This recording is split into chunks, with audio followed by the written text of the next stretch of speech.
வணக்கம். கோவிலூர் மடாலயம் வழங்கும் பெரிய புராண கதைகள். பெரிய புராண கதைகள்ல முன்னதாக நாம சுந்தரமூர்த்தி நாயனாருடைய வாழ்க்கை வரலாறையும் திருநாவுக்கரசமூர்த்தி நாயனாருடைய வாழ்க்கை வரலாறையும் கதை வடிவத்துல தெரிஞ்சுக்கிட்டு இருக்கோம். இந்த பகுதியில நாம தெரிஞ்சுக்க இருக்கிறது திருஞான சம்பந்தமூர்த்தி நாயனாருடைய வாழ்க்கை வரலாறு தான். பெரிய புராணத்தை பத்தி ஒரு பழமொழி இருக்கு.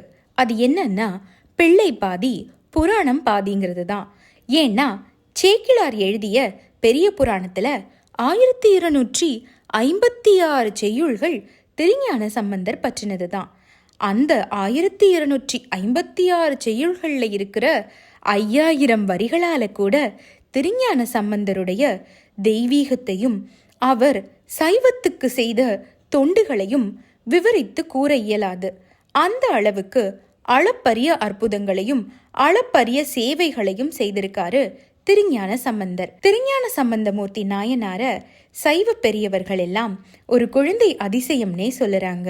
திருஞான சம்பந்தர் தன்னுடைய அவதார நோக்கத்தை 16 வயதிலேயே பூர்த்தி செஞ்சு சிவபெருமானுடைய திருவடியை சேர்ந்தவர். அதாவது 16 ஆண்டுகள் தான் அவர் இந்த பூமியில வாழ்ந்திருக்காரு. திருஞான சம்பந்தர் ஆயிரக்கணக்கான பதிகங்களை பாடியிருக்காரு. ஆனா அதுல நமக்கு 384 பதிகங்கள் தான் இப்ப கிடைச்சிருக்கு. கிபி 7ஆம் நூற்றாண்டுல சோழ நாட்டுல இருந்த சீர்காழிங்கிற பகுதியில சிவபாத இருதயருக்கும் பகவதி அம்மையாருக்கும் மகனாக பிறந்தவர் தான் திருஞான சம்பந்தர். அந்தணர் குலத்தில் பிறந்த திருஞான சம்பந்தர் தன்னுடைய சிறுவயது முதலே வீட்டில் பெரியவர்கள் வேதம் ஓதுவதை கேட்டுதான் வளர்ந்திருக்காரு. அப்படி வேதங்கள் ஓதும் போது சிவபெருமானுடைய பெயர் எப்போதெல்லாம் வருதோ அப்போதெல்லாம் குழந்தையான திருஞான சம்பந்தர் தெய்வீகமா சிரிப்பாராம். அவருடைய குடும்பத்தார் அதை பார்த்து மன மகிழ்ச்சி அடைவாங்களாம். திருஞான சம்பந்தர் மேல அவருடைய குடும்பத்தினர் அளவு கடந்த அன்பு வச்சிருந்தாங்க. அந்த அன்பு அவருக்குள்ள இருந்த தெய்வீக தன்மைய மேலும் அதிகப்படுத்துச்சு. ஒரு சமயம் சிவபாத இருதயர் சீர்காழியில இருந்த தோணியப்பருடைய ஆலயத்துக்கு போய் சிவபெருமான வழிபடுறதுக்காக கிளம்பிட்டு இருந்தாரு. அப்போ வீட்டுல 3 வயதான திருஞான சம்பந்தர் தானும் தன் அப்பா கூட வர்றதாக அடம் பிடிச்சாரு. சிவபாத இருதயரும் திருஞான சம்பந்தரை கூட்டிட்டு கோவிலுக்கு போனாரு. இறைவனை வழிபடுறதுக்கு முன்னால அங்க இருந்த குளத்துல இறங்கி குளிச்சுட்டு வரலான்னு சிவபாத இருதயர் குளத்துக்கு போனாரு. குழந்தையான திருஞான சம்பந்தரை குளத்து கரையில உட்கார வச்சிருந்தாரு. திருஞான சம்பந்தரும் குளத்தோட கரையில தனியா உட்கார்ந்து விளையாடிட்டு இருந்தாரு. நேரம் ஆக ஆக குழந்தைக்கு பயமும் பசியும் எடுத்தது. கலக்கம் அடைந்த குழந்தை அம்மையே அப்பனேன்னு கோவிலை பார்த்து அழ ஆரம்பிச்சிடுச்சு. குழந்தையுடைய இந்த அழுகை சத்தம் இறைவனையும் இறைவியையும் அசைத்தது. உடனடியா குழந்தையோட முன்னாடி சிவபெருமானும் பார்வதி தேவியும் ரிஷப வாகனத்துல தோன்றினாங்க. அன்பே உருவான உமையம்மைய பார்த்து சிவபெருமான் குழந்தைக்கு ஞானப்பாலை கொடுக்கும்படி சொல்லறாரு. உமையம்மையும் குழந்தைய வாரி எடுத்து கண்ணீரை துடைத்து பொற்கிண்ணத்தால் குழந்தைக்கு ஞானப்பாலை அன்போட கொடுக்கறாங்க. அதன் பிறகு இருவரும் மறைஞ்சிடுறாங்க. சிறிது நேரம் கழித்து கரைக்கு வந்த சிவபாத இருதயர் குழந்தையின் வாயில் பால் வடிவதை பார்த்து, யார் உனக்கு இந்த பாலை கொடுத்தது அப்படின்னு மிரட்டி கேக்குறாரு. 3 வயதே ஆன குழந்தையாக இருந்த திருஞான சம்பந்தரோ எந்தவித கலக்கமும் இல்லாம மின்னும் கண்களோட ஞானம் நிறைந்த பார்வையோட இறைவனும் இறைவியும் தனக்கு காட்சியளித்ததையும் ஞானப்பால் கொடுத்ததையும் குறிப்பால் உணர்த்தும்படியாக தோடுடைய செவியன் விடை ஏறியோர் தூவன் மதி சூடிங்கிற பதிகத்தை பாடுறாரு. இந்த பாடல் தான் தேவார பதிகத்துடைய முதல் பாடல். இத கேட்ட திருஞான சம்பந்தரின் தகப்பனார் இன்ப அதிர்ச்சி அடைகிறாரு.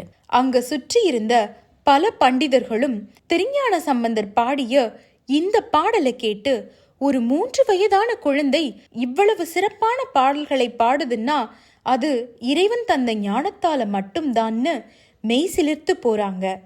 இந்த அற்புத சம்பவத்துக்கு பிறகு திருஞான சம்பந்தரை அவருடைய தகப்பனார் பல சிவத்தலங்களுக்கும் கூப்பிட்டுட்டு போறாரு. அந்த சிவத்தலங்களில் எல்லாம் திருஞான சம்பந்தர் இறைவனை புகழ்ந்து பதிகங்கள் பாடுறாரு. இப்படி இருக்கும்போது ஒரு நாள் சீர்காழிக்கு பக்கத்துல இருக்கிற திருக்கோவிலகத்துக்கு திருஞான சம்பந்தரை அவருடைய தகப்பனார் கூட்டிட்டு போறாரு. அங்க திருஞான சம்பந்தர் தன்னுடைய கரங்களாலேயே தாளம் எழுப்பி பாடல்களை பாடுறாரு. அப்போ சிவபெருமான் அவருக்கு நமச்சிவாய எனும் 5 எழுத்து மந்திரத்தை ஒலியாக எழுப்பும்படியான ஒரு பொற்தாளத்தை பரிசா கொடுக்கிறாரு. திருஞான சம்பந்தருடைய தெய்வீக தன்மையை உணர்ந்திருந்த திருநீலகண்ட யாழ்ப்பாணரும் அவரோட மனைவியும் திருஞான சம்பந்தரை பார்த்து வணங்கி அவர் போகக்கூடிய திருத்தலங்களுக்கு எல்லாம் அவர் கூடவே பயணித்து யாழ் வாசித்து அவருடைய பாடல்களை பாடி சிவபெருமானுக்கு தொண்டு செய்கிறாங்க. இந்த பயணத்தின் போது கொள்ளிடத்து நதியை கடந்து சிதம்பரத்துக்கு வர்றாரு திருஞான சம்பந்தர். அப்படி அவர் வரும்போது அவருக்கு பெரிய அளவிலான வரவேற்பு கிடைக்குது. மேலும் அவர் சிதம்பரம் நடராஜ பெருமானை பார்த்து அவர் மீது தேவார பாடல்கள் பாடி சிவபெருமானையும் அங்கிருந்த பக்தர்களையும் மகிழ்விக்கிறாரு. தொடர்ந்து பல திருத்தலங்களுக்கு பயணம் செஞ்ச திருஞான சம்பந்தரும் அவருடைய பரிவாரங்களும் திருவாடுதுறை இறைவனை பார்க்கறதுக்காக போயிட்டு இருந்தாங்க. அப்படி போகும்போது வழியில மாரன்பட்டிங்கிற ஊர்ல ஓய்வெடுக்கலாம்னு நினைச்சு தங்கி இருந்தாங்க. அப்படி அவங்க தங்கி இருக்கும் போது திருவாடுதுறை அந்தணர்களோட கனவுல சிவபெருமான் தோன்றி என்கிட்ட இருக்கிற முத்து சிவிகையையும் மணிக்குடையையும் பொற்சின்னங்களையும் திருஞான சம்பந்தரிடம் கொடுத்துருங்கன்னு சொல்றாரு. திருஞான சம்பந்தருடைய கனவுல இந்த பொருட்களை எல்லாம் எடுத்துக்கிட்டு அந்தணர்கள் வருவாங்கங்கிறதையும் தெரிவிக்கிறாரு. சிவபெருமான் கனவுல தோன்றி சொன்ன மாதிரியே அடுத்த நாள் காலையில அந்தணர்கள் கோவிலுக்கு போய் அந்த பொருட்களை எல்லாம் எடுத்து கொண்டு வந்து திருஞான சம்பந்தரிடம் கொடுத்து அந்த சிவிகையிலேயே திருஞான சம்பந்தரை அமர வைத்து ஊர்வலமாக திருவரத்துறைக்கு அழைச்சிட்டு வர்றாங்க. அந்தணர் குலத்தில் பிறந்த திருஞான சம்பந்தருக்கு உரிய பருவம் வந்ததும் அவருடைய தந்தையார் உபநயம் செய்வதற்கான ஏற்பாடுகளை செய்கிறாரு. உபநயம் நடத்த வந்த அந்தணர்கள் திருஞான சம்பந்தருக்கு காயத்ரி மந்திரத்தை சொல்லிக் கொடுக்கறாங்க. ஆனா அவங்க சொல்லித் தருவதற்கு முன்பாகவே திருஞான சம்பந்தர் தெள்ளத் தெளிவாக காயத்ரி மந்திரத்தை உச்சரிக்கிறாரு. இதை பார்த்து ஆச்சரியமடைந்த அந்தணர்களுக்கு மேலும் வியப்பளிக்கும் விதமாக திருஞான சம்பந்தர் 5 எழுத்து மந்திரத்தின் பெருமையையும் விளக்கி சொல்லுறாரு. இந்த சம்பவம் திருஞான சம்பந்தரின் புகழ மேலும் பரப்பியது. பல்வேறு சிவத்தலங்களுக்கு சென்று சிவபெருமானை தரிசித்த பிறகு திருஞான சம்பந்தர் கொங்கு நாட்டுக்கு பயணம் செஞ்சிட்டு இருந்தாரு.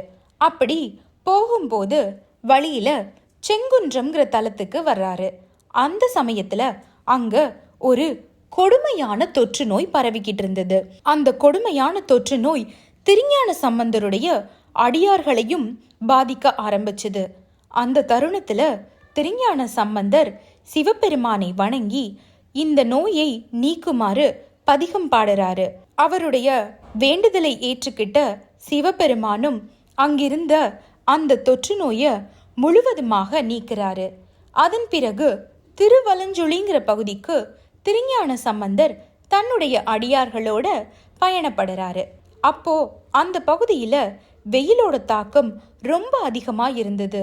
வெயிலோட தாக்கத்தால அடியார்கள் படுற வேதனையை உணர்ந்த இறைவன் ஒரு பெரிய முத்து பந்தலை அனுப்பி அந்த நிழல்ல அடியார்கள் பயணம் செய்யும்படி ஏற்பாடு செய்கிறார். தொடர்ந்து சிவபெருமான் அருளால திருஞான சம்பந்தர் என்னென்ன அற்புதங்கள் எல்லாம் செஞ்சாருங்கிறத அடுத்து வர்ற பகுதியில நாம தெரிஞ்சுக்கலாம்.